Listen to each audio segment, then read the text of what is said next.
Hi, everybody. This is Stefan Molyneux from Free Domain Radio. I'm extremely pleased to have Darcia Narvaez, professor of the Department of Psychology and senior provost for Faculty Affairs, which I think means that she arranges who sleeps with whom, at the University of Notre Dame, editor also the Journal of Moral Education. So thank you so much for taking the time. We really appreciate it. You're welcome.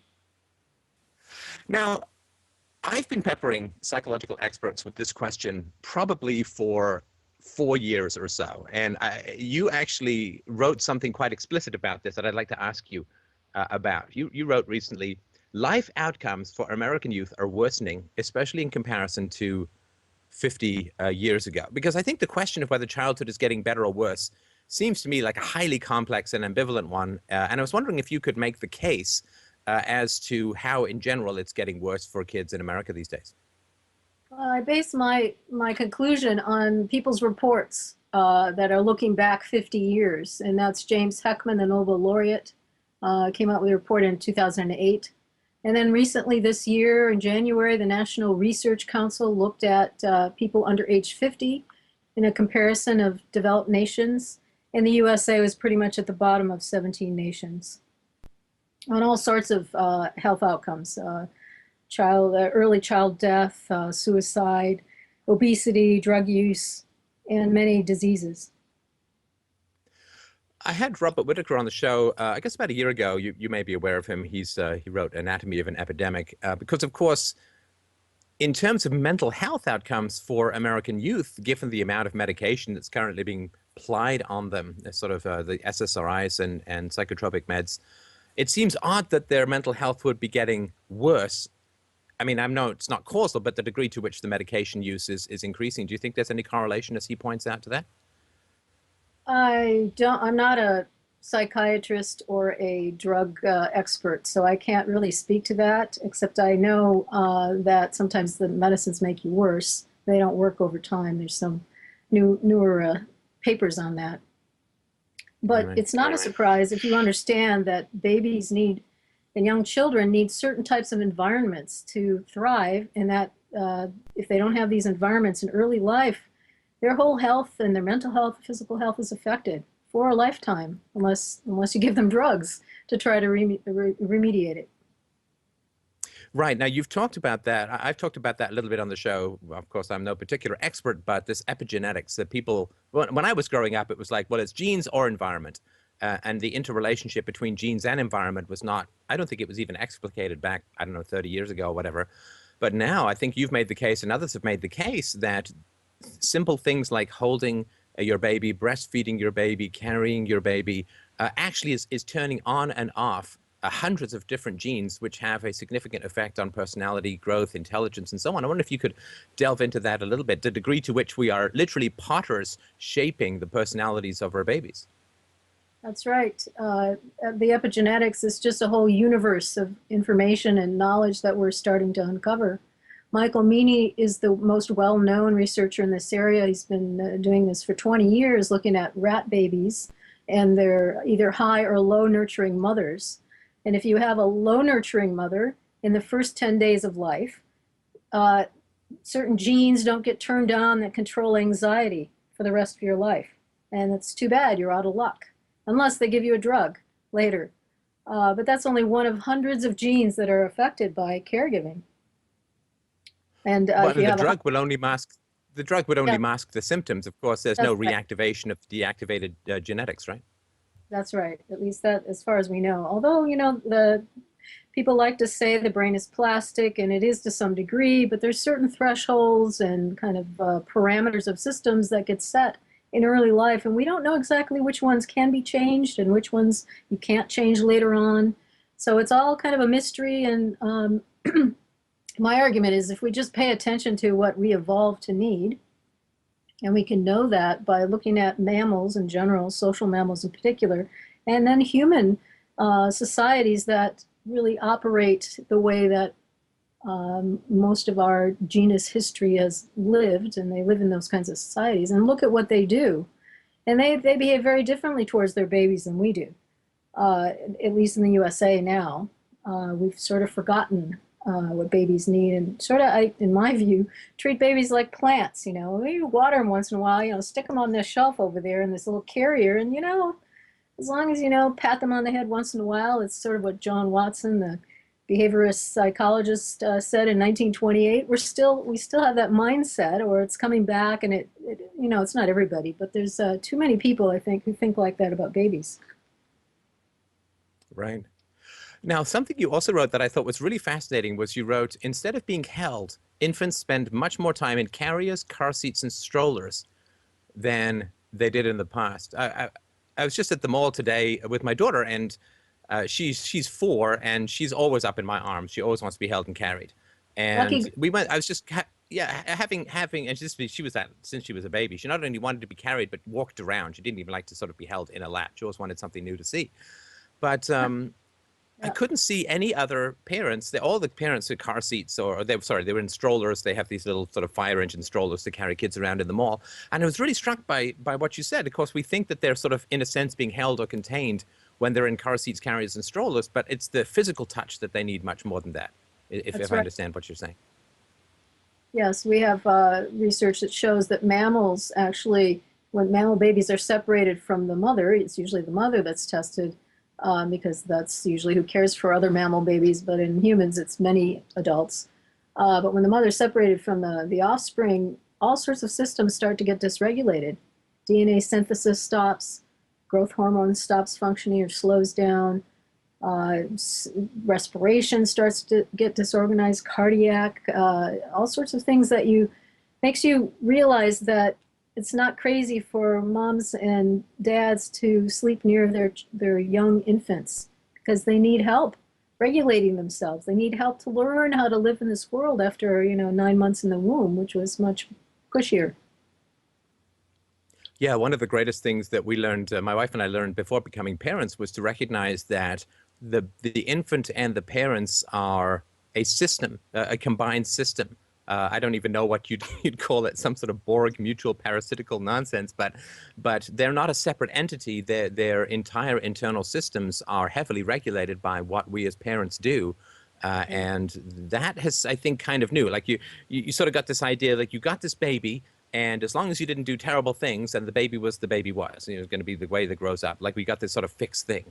But it seems that, what we sort of understood in doing our research, and I was lucky enough to have, great people like Alison Gopnik on the show to press them with questions. And this idea that the babies and moms in particular are a unit, a sort of biological unit, that just because they've left the womb doesn't mean that the regulation needs to cease. And we're still continuing to incredibly and intensely affect the child's development through simple things like touch or non-touch, eye contact or non-eye contact, a soothing voice versus a raised voice, peace versus stress. I don't think people understand the degree to which we put ripples in that never go away into these ponds. Yeah, that's right. And it's important to understand, too, that we're born very early because of human evolution, the bipedalism, allowing us to walk on 2 legs. The pelvis had to shrink, and babies had to be born earlier because the heads would otherwise be too big and they wouldn't be born. Probably women died from having babies with heads that were too big, way back, too. But we're born really at full-term birth with only 25% of the brain intact at adult size. And 90% gets finished by age 5, 80% by age 3. This is on average. And so some people argue that we're born 9 months early in terms of mobility and being able to move around compared to other animals. Other people say it's 18 months early because of the way the bones aren't quite finished. So really, in those 9 to 18 months after birth, we should be providing, and this is Ashley Montague's idea, an external womb, exterogestation, he calls it. And that means providing a caring, comforting environment with little distress, because that distress in those early years sets up stress reactive systems. It develops the HPA axis, the hypothalamic pituitary adrenal gland axis. It can, as we said earlier, epigenetics have effect on anxiety control, but also the vagus nerve, which is related to all sorts of, all aspects of your body. If that doesn't get set properly as an adult, you can have seizures, you can have irritable bowel, you can have breathing problems, heart problems. The vagus nerve needs those parents to keep the baby calm as it's setting its thresholds and its parameters for function. It even affects how you socialize. If it doesn't get set properly, you're going to be less able to have intimate relations. And actually, it's also related to morality. So people who have compassion, who feel compassion, their vagus nerve is operating well. Right. And I'm really been fascinated by the development of empathy. It seems like such an obvious thing, put yourself in other people's shoes, try and understand other people. But it seems to be this I think it was a recent a writer I was reading who said it's like 12 or 13 complicated brain systems that are required for the development and expression of empathy. And, I guess we can go either way to empathy or non-empathy, depending on how we're treated. Is empathy a complicated thing to develop? Does it simply require sort of eye contact and back and forth? Or because, I mean, he argued that it's the greatest human resource that we need in the world. We think we need, oil or energy. Or empathy, I think, and I think it's a really good case. Empathy is really the primary resource we need. What are the key factors in helping people to help their children or help their babies, really, I think, develop empathy? Well, I think Adam Smith would agree with you. Empathy is important for all economic functions or the functions of a society. We can't really get along well cooperatively without it. So our work is looking at the effects of a set of parenting practices, what we call the evolved developmental niche. So it's sort of the nest that we evolved to provide for children because they're so needy when they're born, humans are. And these practices then have been identified among the hunter-gatherer communities that represent 99% of our history. And what we do is we ask moms about these practices, and then we look at 3-year-olds and 3 to 5-year-olds empathy development. And the ones that we're looking at are breastfeeding. So our evolved needs are from 2 to 5 years of breast milk. On average, weaning among hunter-gatherers is age 4. Now you think, wow, why do you need so much breast milk? Well, it turns out that it has all the building blocks for the immune system.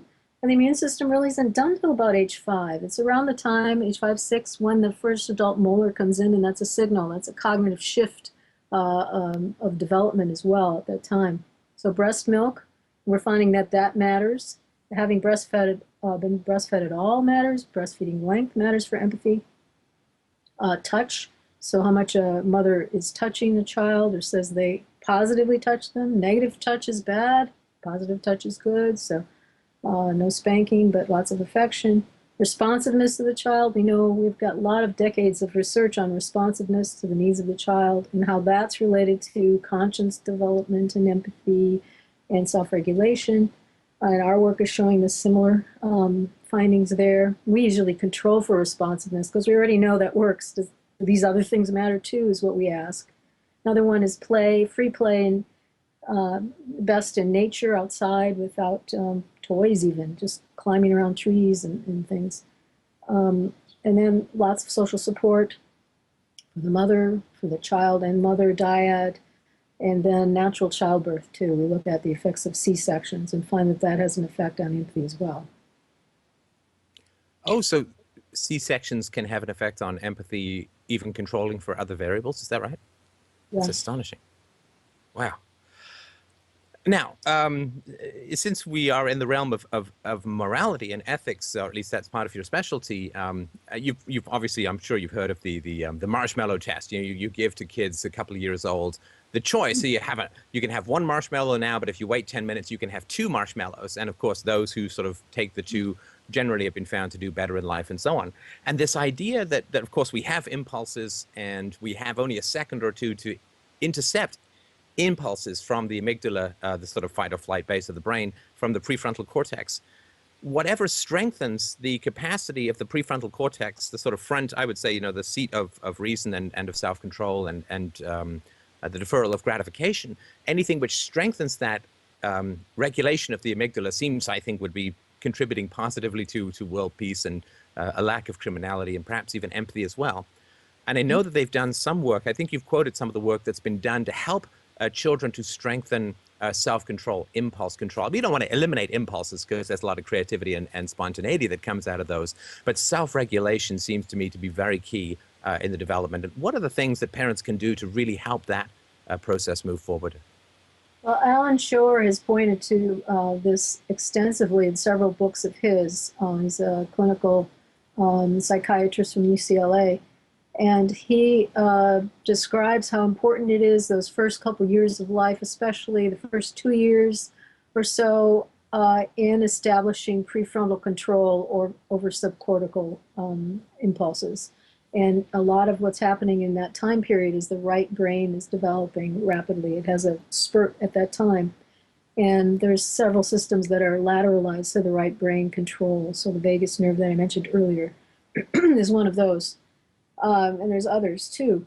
So again, it's these parenting practices in those first 2 years of life. Just keep your baby calm, keep the baby with you, preferably give them breast milk exclusively for at least 6 months.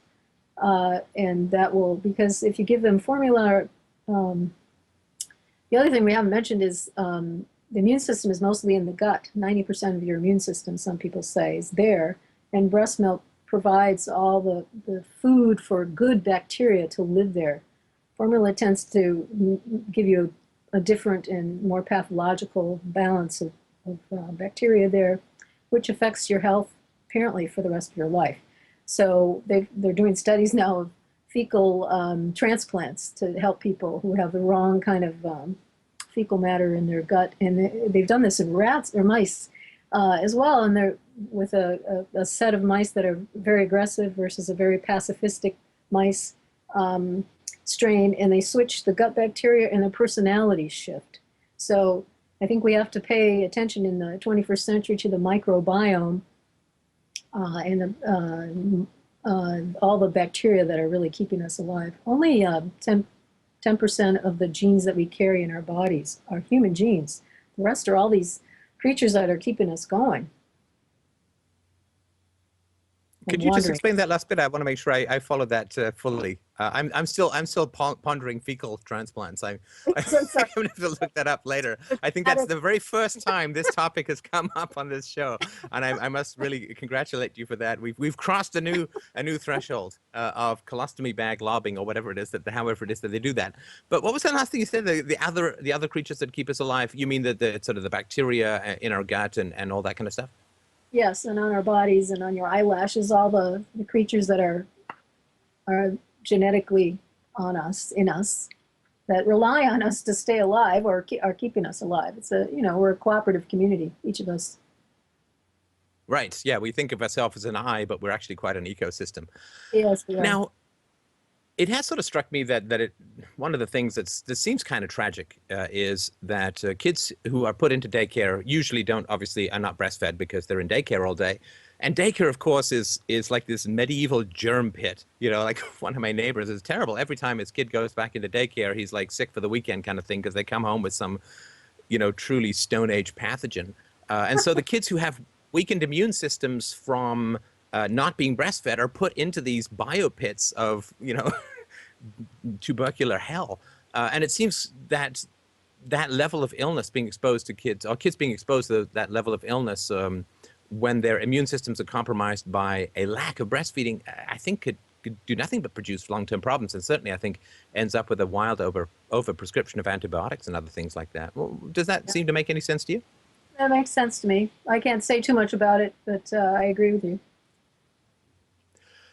Now, you, of course, living in the United States, are at sort of ground zero for problematic infancies. At least if you look at sort of government policies, it's kind of a truism, but still important, I think, which is that, over in Europe, and particularly in Northern Europe, in Scandinavia and Denmark and so on, they have these luxurious maternity leave benefits and so on to go on for a couple of years, and that they really do encourage. And I think Sweden was the first country, I think, in the 70s to outlaw spanking, and there is this gentleness towards children that comes out of Europe.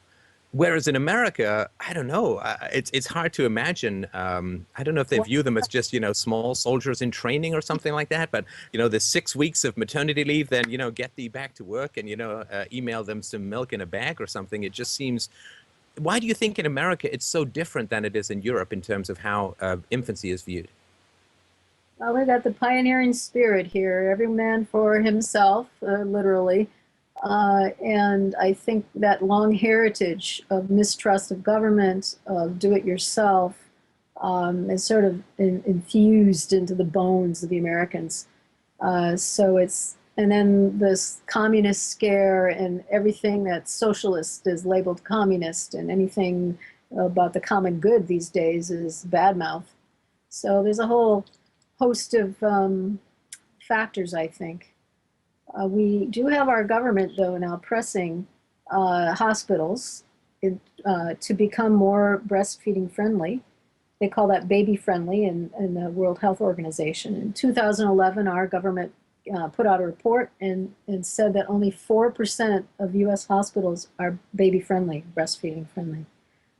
And that last year, And, 2012, it went up to 6%. So there was some progress. But it's quite a shock that Sweden changed all their hospitals to be baby friendly in the 90s when the WHO suggested it. But the US is now just finally thinking about it.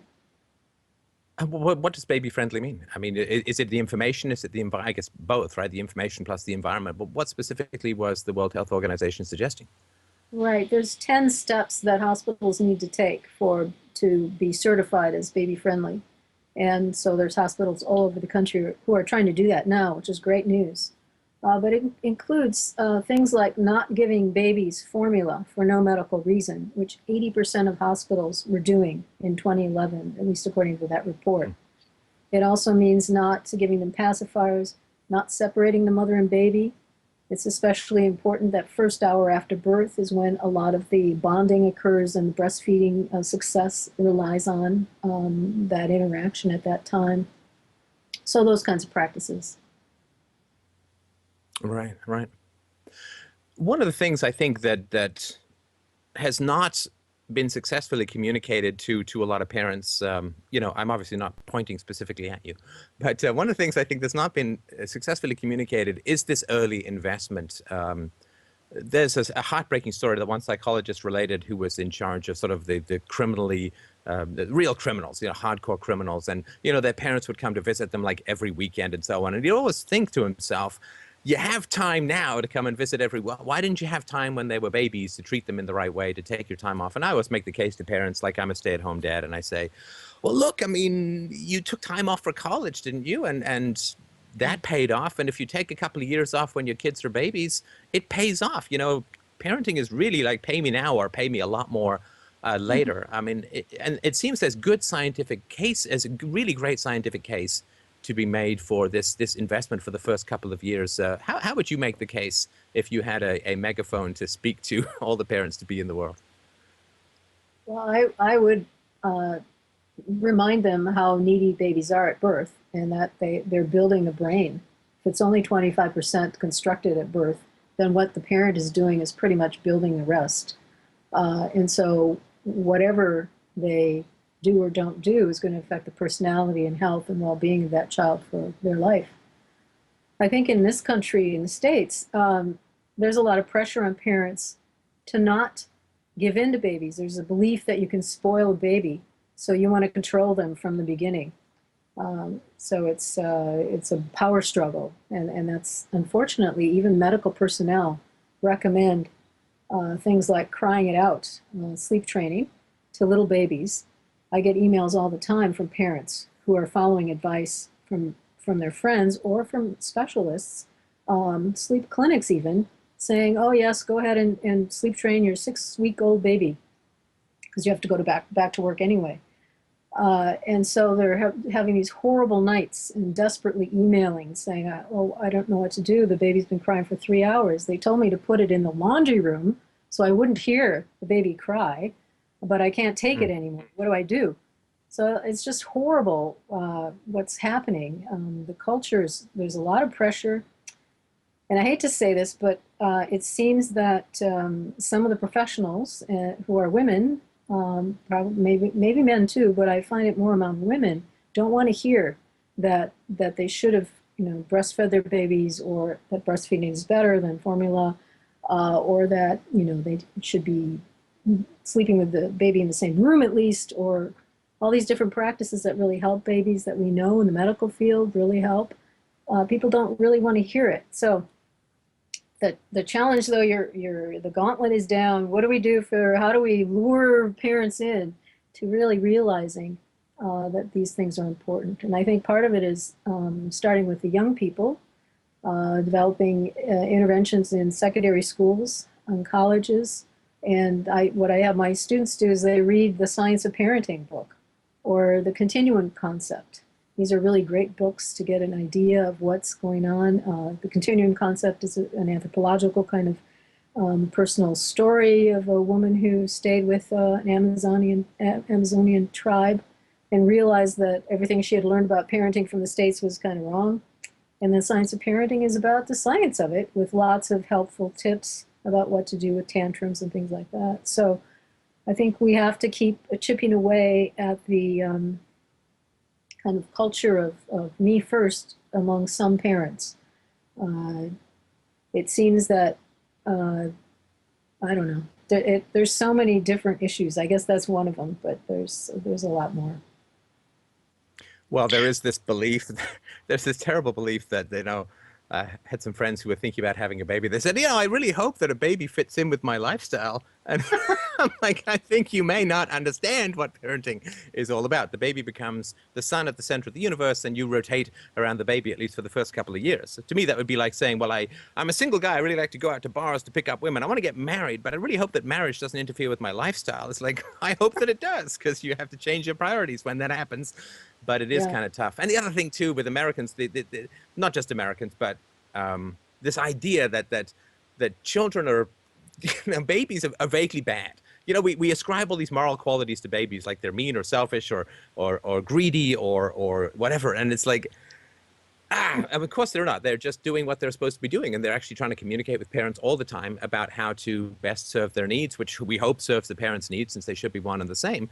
But of course, if this idea that babies were like enemies, infiltrators that need to be broken and molded to whatever's convenient to the parents, if that really works, then Americans should have, the most self-restraint and the most high ethics. There should be no empire. There should be no obesity. There should be no extravagant criminality and all of these things. It's like the empiricism of adulthood never impacts upon the theories of babyhood. Sorry for the rant, but it just gets a little frustrating. Yes, Sorry, I agree. We still have the behaviorist, and there are many behaviorist advisors still saying you've got to condition the baby to not need you, in a sense, to sleep alone, to not cry out when they want something, and that's a good thing. John Watson, the head of the American Psychological Association, wrote his book on parenting in 1928, was published, and he said, don't hug your children, you might spoil them, pat them on the head once in a while, shake their hand when they go to bed. And that idea of being so detached from babies, it came in part because of the fear of germs, and all the hospitals that were they started, just because of so many kids dying in hospitals, they decided it was germ caused rather than isolation, caused from isolation from not being touched or given affection. But they thought it was germs, and so then the psychologists kind of jumped on that wagon. Yes, we're going to be a science now, and follow these rules of conditioning, as if people are rats, or plants again. So total different misunderstanding of human nature, of how humans develop, and how important those early years are for what kind of nature you develop as a person. Yeah, this tabula rasa idea. I think that this idea that babies are born like clay, and clay doesn't care if you mold it into an ashtray or a pot or a cup or whatever. This idea, you just mold it into your local culture, your local preferences, and the clay doesn't care. It's blank slate. But of course, now I think we understand that babies are born with very specific and very important needs that are universal. And this idea that we can take this Prussian-based toilet, train them at gunpoint approach to children and think that we can somehow end up with healthy, functioning adults, I hope is beginning to go by the wayside. Now, one of the things that you've... No, go ahead. Europe is ahead of us on that. Right, right. And Yeah. there are some strong indicators. I'm very much a fan of Lloyd DeMoss, who's been on the show for a couple of times as well. He runs psychohistory.com. He's written a book that I'm reading as an audiobook called The Origins of War and Child Abuse. And he points out, as has Robin Grill in Parenting for a Peaceful World, that the countries that are most gentle on their children tend to be the least interested or involved in wars. And it's actually quite geographically specific, like the majority of American soldiers come from the South, and the South has the highest prevalence of spanking and also hitting children in school, which is still legal in like 23 US states, most of which are in the South. So there is this shadow of early aggression towards babies and toddlers that casts its very, very long shadow in the world stage, in the most horrible and fatal of human conflicts and human addictions of war and violence. So, you know, the hand that rocks the cradle truly does rule the world, and certainly rules the kind of evils that are so prevalent among adults. They have I think they have very early roots, and the more aggressive and demonic the adult personality, it would seem to me, the more repressed and abused was the infancy. And so it really is, it's a huge thing to change, but it really, I think this early childhood stuff has the greatest capacity or possibility or potential to rid us of some of the most ancient afflictions of the species. I agree with you. And my theory of moral development is that we have three propensities based on our evolved brain strata that Paul MacLean identified. He called the oldest one the reptilian brain, although that gives reptiles a bad name, I think. But it's the survival systems. It's those things that keep us alive, right? So it's the anger and fear and freezing, and so fight, flight, freeze, faint, those things. That we're born with, essentially, but they get conditioned by early life. And then we have the next brain strata is what he calls the paleo-mammalian, which is the mammalian features some of these things we share with birds too, but it's the emotions of care and play. And then the third strata is the neo-mammalian, so those are the prefrontal lobe. And for humans, the prefrontal cortex especially, and those executive functions that we were talking about. And my theory is that if you don't get the good care in early life, you're going to have a tendency to flip into your what I call the safety ethic. When you approach others and when you make moral decisions in social situations, you'll be more stress reactive, and then that will take energy away from your other systems. And in the moment it does that, but you will habitually do that if you don't have good care in early life, because you've ramped up the power of these systems and you've neglected the right brain development that helps you control those systems. And then you've neglected also those caring and love, all those things. I have to look at that article you mentioned on all the different components of empathy. All those things are fostered by that loving care and that comfort and that, just being present with the baby and being, intersubjectively playing and interacting and creating narratives together. These things are really important for compassionate morality. And I call that second system engagement ethic. So what happens with the way we're raising kids now is it makes it really hard to be here and now fully attentive to what you're doing and who you're with, because you need all that stuff from early life to be set up properly. And so instead, I think I see more and more students that they're coming in with this little shield up, and they act that way, and they're very kind of closed oriented. They might be really smart and get high test scores. That's another part. That's what I call detached imagination. And IQs in the States are going up now over the 20th century. But if you look at what that's called the Flynn effect. And if you look at what Flynn says about it, it's the ability to answer hypothetical questions that's gone up. Well, that actually is quite interesting, because the hunter-gatherers, when people have studied them and asked them, hypothetical questions, they refuse to answer those questions. Because should Heinz steal a drug to save the life of his wife? Heinz? I don't know Heinz. Do you know Heinz? How should I know what Heinz should do? So they refuse to, play those kinds of games. But we're creating kids who are really good at playing those kinds of games. And for better or for worse, there are good things about detached imagination, but you have to also have, for human, at least I think human capacities at their fullest, is communal imagination. It's the ability to use your abstract thinking capabilities, your reflectiveness, for the benefit of the community. And it's not just, and I use hunter-gatherers as a baseline for our optimal capacities, because these small band hunter-gatherers that have been studied, and fortunately they're under a lot of stress now, but they show much more intelligence than we have. They're much more perceptive and hear and see better. Of course, if you had 5 years of breast milk, we all probably would.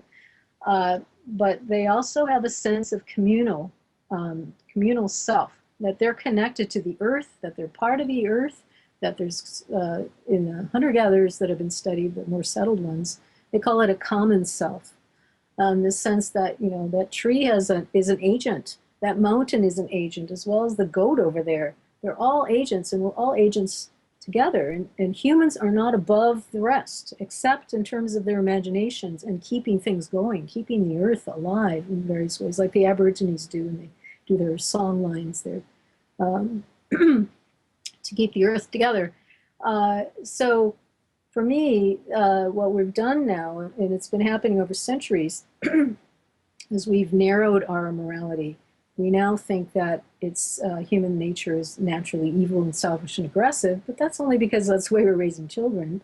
And we think that being a smart person means you have high reason and verbal, conscious knowledge of things. But that's just a little tiny piece of what our hunter-gatherer cousins know. They know so much more. They have much more sense of these other realms that we cannot access if you don't have your right brain working all that well.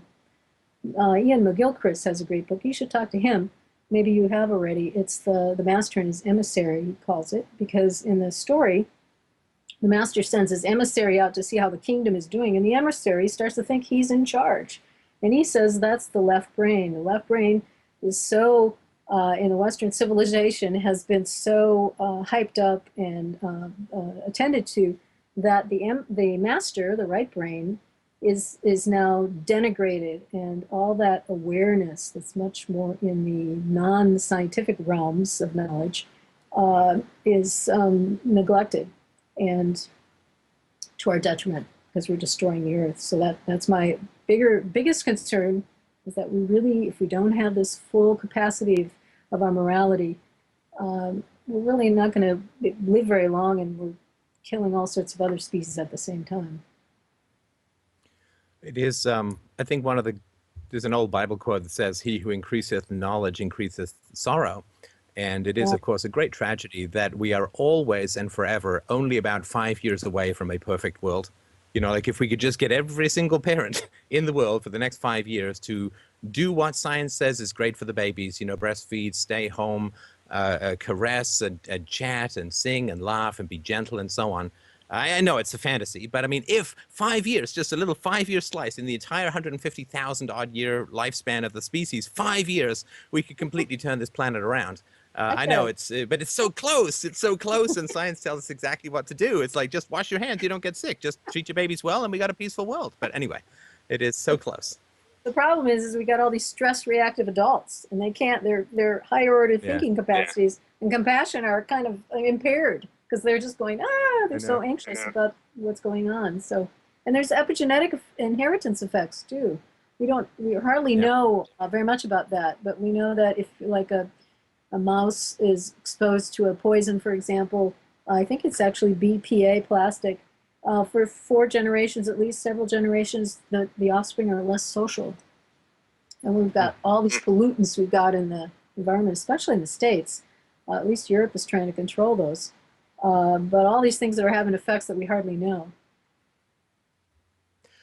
I wonder if we could just spend the last minute or two on circumcision, which for my European audience is something they may not know much at all. But in the US, now the rates are dropping considerably. And I remember reading about how in China in the 19th century, this gruesome practice of foot binding, where you curl the girls, I guess, toes back in towards their heel and basically turn them into hooves.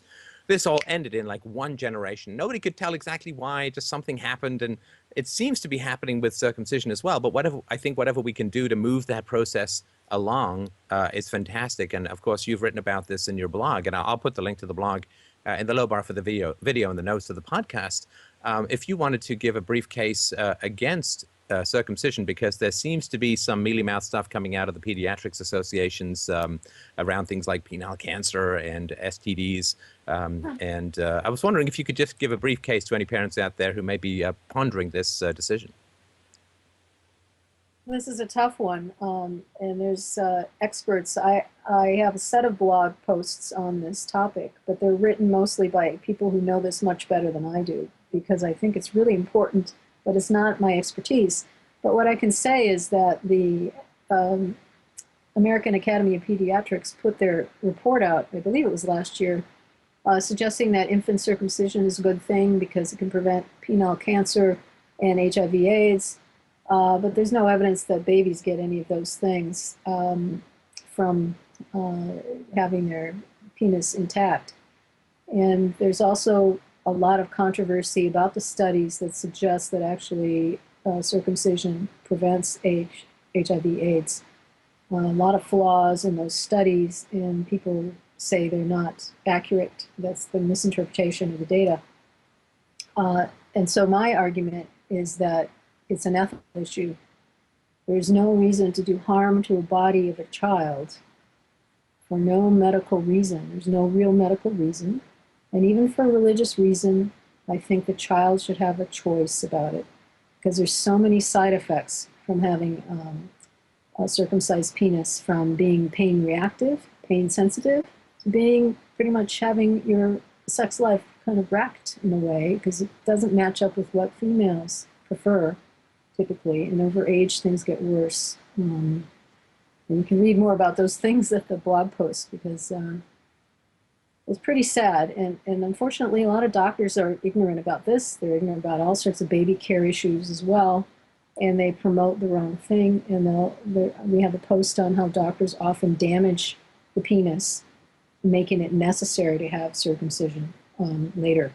So you want to be careful about how you care for the penis, because of the washing. You don't want to really put any soap. You know, there's stuff on the blog post about that. So be careful, and if you think circumcision is important, let the boy decide when he's in his teens, for example, or preferably after age 21, or maybe 25, after the frontal cortex is finished, pretty much. Yeah, I don't know too many men in their 20s who, if you say, hey, let's, without anesthetic, let's remove half the skin of your penis, who would say, yeah, I'm down for that. That sounds like a good plan for a Saturday. Well, listen, I obviously, I really appreciate the information. It's great chatting with you. And I also really wanted to express my appreciation as a layperson for the work that you do to translate the studies into accessible, digestible text for people like me. It's hugely appreciated. I mean, trying to wade through some of these technical journals can start to make little hieroglyphics dance in front of your eyeballs. So I really appreciate the work that you do to downshift it somewhat to the really reasonably intelligent layperson. Of course, we're going to put links to your books and links to your blog and all that kind of great stuff. And I'd love to have you back on again to, as a philosopher, ethical theories are kind of my thing. So I'd love to have you back on if you have time another time. But I really wanted to thank you so much, Darcia, for your time today. It was really, really enjoyable. Well, thank you so much. It was a pleasure talking with you, Stefan. Take care. Take care.